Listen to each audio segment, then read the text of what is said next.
You are watching DHTV from California State University, Dominguez Hills. Okay, in this segment, we're going to cover Reconstruction and the significance of Reconstruction. And so this will be part one of Reconstruction. Now, when General Lee surrendered to Ulysses S. Grant, it was clear that the end game was that Southern society collapsed along all class lines. The South was destroyed, and the North had to figure out how to organize the region and reintegrate the South into the national economy. So Abraham Lincoln is the one that's going to identify this process of reintegration as Reconstruction. And the period known as Reconstruction can be seen as the first civil rights movement of this nation. There were two basic issues of Reconstruction: readmission and civil rights.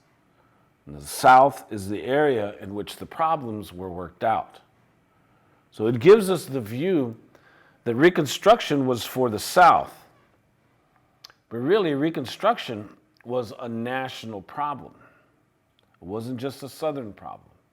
And in the political arena, the Democrats, the Democratic Party, of which the Southern planter was part of, the Democrats lost their strength through secession. So this gave the Republican Party and the Republicans the power needed to pass what were known as Hamiltonian Whig measures. And what that meant was that Wall Street and the New York Stock Exchange would take over market development for the entire nation. A regional power struggle is going to occur as the Civil War concluded. So right at the conclusion of the Civil War, there was a revolutionary change in regional influence. An industrial merchant elite class that was based in New England, New York, and Philadelphia, they took the reins of power, and they were able to control both houses of Congress. So with this shift in power, in political power, the social classes, the regional interests, and all racial groups were trying to align themselves to a new system. The Republicans are going to change the balance of power through the 1920s. This is known as the Republican ascendancy. It is a period when the Republican Party is going to consolidate its power and will solidify its program. So let's take a look at the Republican program. With the absence of Southern opposition in Congress, Republicans immediately are going to go and aid business. They're going to adopt the protective tariff. And what the protective tariff does is that it reduces foreign as well as Western and Southern competition in industry. So the industrial base in New England, in New York, and Philadelphia are going to take over the reins of this economy. Another was the Republican program created a national bank. And this national banking system will redirect the nation and its economy. And then most importantly, it needed to open up lands in the West so as to allow for development. And so it created what was known as the Homestead Act. And the Homestead Act allowed for people to go out and purchase land on the cheap. But of course, as we'll see later, is taking lands away from Native peoples, and that meant waging war on the Native peoples that are still residing on their lands. And then most importantly, to connect markets, because we're talking about marketing systems, because the idea is that Wall Street needed to connect the entire marketing system of the United States to create a transcontinental marketing system. And so the idea was to connect all the way to the Pacific coast, and so fund the Transcontinental Railroad. The railroad became key. So when we take a look at the devastated South, that's where the war was fought. The South was in ruins. The plantation economy was burnt down. And so the land values declined due to the war's desolation, and most importantly, labor forces. There were no significant labor forces by which to come back and rebuild the South. So labor was scarce. And the freedmen, those who were slaves before the Civil War, the freedmen, they represented a disorganized element in the labor force. And then the Bureau of Refugees and Abandoned Lands, or better known as the Freedmen's Bureau, was created to send supplies, seeds, and rations so that farmers could start again. And most importantly, so that African Americans or blacks could get work. It was designed, the Freedmen's Bureau was designed to protect the freedmen from the exploitative planter class. So this was the Republican program. Now, when we get into the South, there's going to be many different interest groups vying for political power. There are the plantation owners, there are the poor whites, there are the freed slaves. So Lee's surrender left the question, who is going to rule the South? The South was up for grabs in the reintegration of the area into national markets. There were the large landowners, there were the non-slave-holding white majority, and there were the freed slaves. So about a quarter of the white male population died during the war. And the cost of the war in the South, in terms of the loss of slaves, some economic historians estimated at $4 billion. And then in terms of property damage, there was $3 billion that was destroyed in the war. So there's a great economic loss for the planter class. So you can imagine, the planter class is going to try to salvage as much as they can. Now, emancipation. Emancipation allowed blacks and poor whites to get into commercial agriculture for the first time. Yet the statistics reveal a racial bend. In 1860, 10% of cotton was grown by white labor. In 1876, 40%. And by 1900, 60%. Blacks are going to begin to be replaced by whites in cotton production. Yet the interests of whites as cotton producers are going to collide with the interests of the planter class. Now, for blacks, the ending of slavery left them without money. The ending of slavery left them without land. The thrust of federal policy was to keep blacks from moving north. In the North, there are industrial jobs. But in the South, there's tremendous devastation and there's labor shortages. Now, with regards to you being a slave and now all of a sudden you're free, well, the people only have freedom and their labor power. So what do the freedmen want? Well, they want independence from control of the planter class. They want education. They want the right to form their own religious institutions. And they want their marriages to become recognized. There is a conflict of interest between the blacks and the salvaging planter class. Now, what's going to happen in the political arena, as you will begin to understand in the chapter on Reconstruction, is that the planters are going to gain control of the South in the political arena through devious means. During the early part of Reconstruction, poor whites and blacks will unite to break this political stronghold of the master class. Now, the textbook reveals how workers' alliances were formed. However, the planter class is going to use race and politics to break the unionization efforts of whites and blacks, and then use black interests in politics against poor whites. So let's take a look at the periods of Reconstruction and understand what it is that you're going to be up against as you'll be reading about Reconstruction. The periods of Reconstruction are very important to appreciate because they reveals a nation's commitment by which to create change. The South was being controlled by the North. It's going to have an effect on the struggles inside the South. Now, there are four basic periods of Reconstruction. And if you can bring that full force in the screen, there's four periods that we need to appreciate. There's the Civil War years, from 1861 to 1865. There's what is known as Presidential Reconstruction, from 1865 to 1866. I guess I'll pause because I don't see I don't see it on the screen. There we go. Okay. There we go. So there's the Civil War years. There's the Presidential Reconstruction. There's Radical Reconstruction. And then there's Grantism. Now, the common issues in each period were created by the particular group that was in control.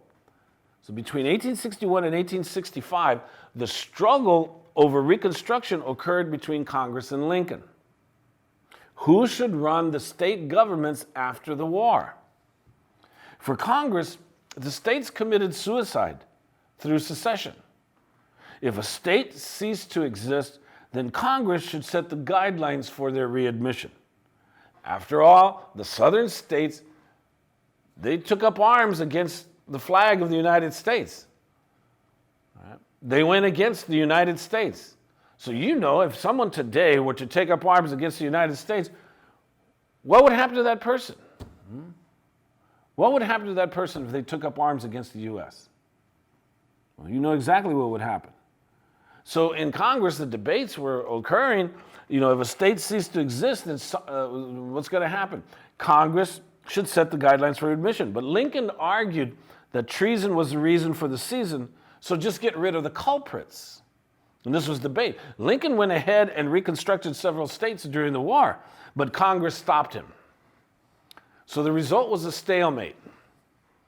So Congress faced the dilemma, as you're going to be reading about Lincoln's 10% plan, that within any state, 1/10 of its citizens who voted in the 1860 presidential election had taken oath, they could establish a government without slavery. So to Congress, this was a generous pardon to former Confederates. And Lincoln was being too kind. So you're going to be reading about the Wade-Davis bill or the Manifesto. That was the radical Republicans' challenge to Lincoln's leniency. Only after a majority of its citizens in a state had taken oath to the U.S., then their state could be reorganized. However, former Confederate officials could not be representatives to conventions, nor could former Confederate officials vote, nor could they hold office. Republicans had no intention of giving Democrats the Southern votes they needed to win back their power in Congress. So the idea was, well, if the freedmen were enfranchised, then they would vote Republican. So there was dialogue with regards to allowing the blacks the right to vote.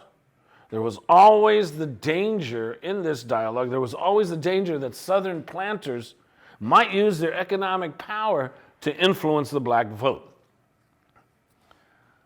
But then President Lincoln is assassinated, which brings us to the next period, which is Johnson's plan. And that's when we get to understand the black codes. Now, with the assassination of President Lincoln, Andrew Johnson, a Southern Democrat, becomes president. We need the next slide. Andrew Johnson. Now, Andrew Johnson, at the very beginning, is going to have trouble with Congress because he provided lenient terms for readmission of Southern states that seceded from the Union. Andrew Johnson did not like the planter class, but he also did not like blacks. So what he's going to do is he's going to provide amnesty to former Confederates, and he will allow popular former Confederates to be voted into public office under his watch. And as president, Johnson is going to appoint governors to Southern states who in turn allowed for the election of Confederates to Congress and who ran state governments in the interest of the planter class. So these reconstructed governments immediately initiated apartheid regimes by instituting what became known as the Black Codes, which developed into a system that will become identified as Jim Crow. Now, what are the Black Codes? The Black Codes denied African Americans civil rights. The Black Codes recognized marriage and ownership of land for Black people, but it denied them the right to vote. They could not sit on juries. They could not testify against whites in court. They could be kept out of city and county politics, and they could not leave their place of residence unless they revealed a work permit which allowed them to travel from farm to farm. So let's end this part one session of Reconstruction by appreciating the Black Codes. Let's go to a documentary clip on the Black Codes. Black laborers who insisted on better wages and working conditions were regularly met with threats and violence. Vigilantes lynched whole families and used the bullwhip on men and women as they had in slavery days.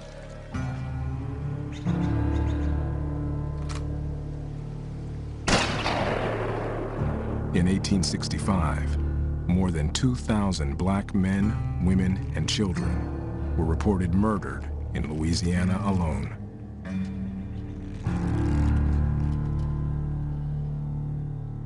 The violence in the South was a way to reestablish white supremacy.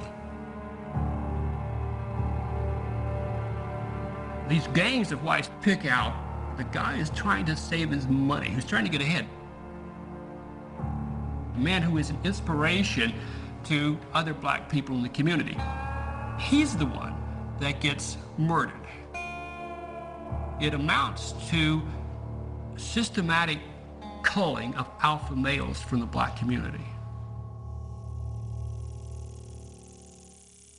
The Southern legal system became an instrument of intimidation.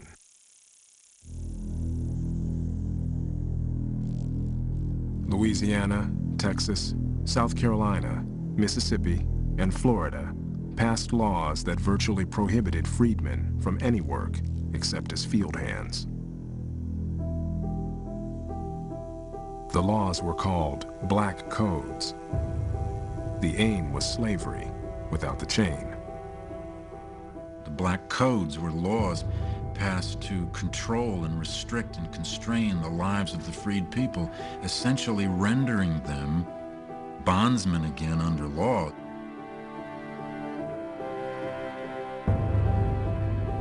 Some states made it illegal for freedmen to handle weapons and restricted them from buying or renting land.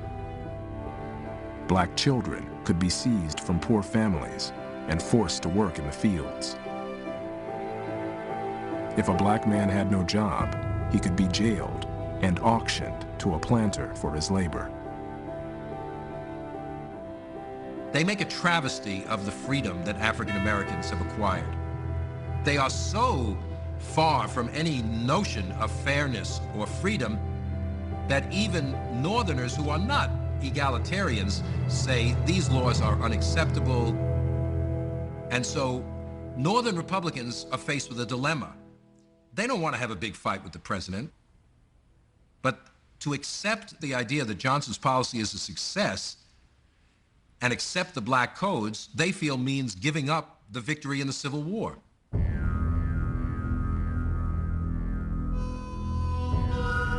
To Louisiana's black veterans, one freedman offered this advice: I would say to every colored soldier, bring your gun home.